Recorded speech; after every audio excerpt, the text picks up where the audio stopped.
Does Labour's pledge to cut rail fares make sense from a social mobility perspective?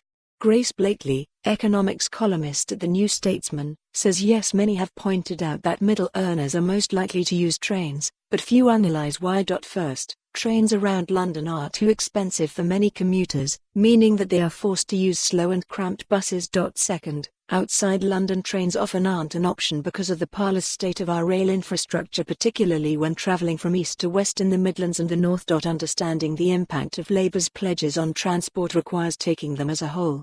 As well as cutting rail fares, Labour will invest billions of pounds in infrastructure, including long-overdue projects like Crossrail for the North.Labour will also reinstate 3,000 bus routes that have been cut under the Tories, which act as lifelines to people in rural communities. These pledges will not only cut the cost of living for working people, they are also imperative for meeting our decarbonisation targets.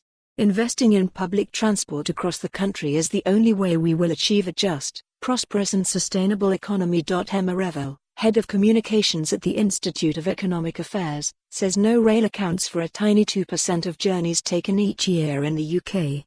It might not feel like it from Labour HQ in London, but just 11% of people commute to work by train, and train passengers are wealthier than the average Brit. What Labour is effectively proposing is making it cheaper for city workers to get the train from their leafy suburban home to the office, by transferring the cost of a ticket onto lower-income workers in more deprived areas of the country, who only ever drive, walk, or catch the bus to work. Fare increases over the last 2 decades have in part come from a reprioritisation of costs.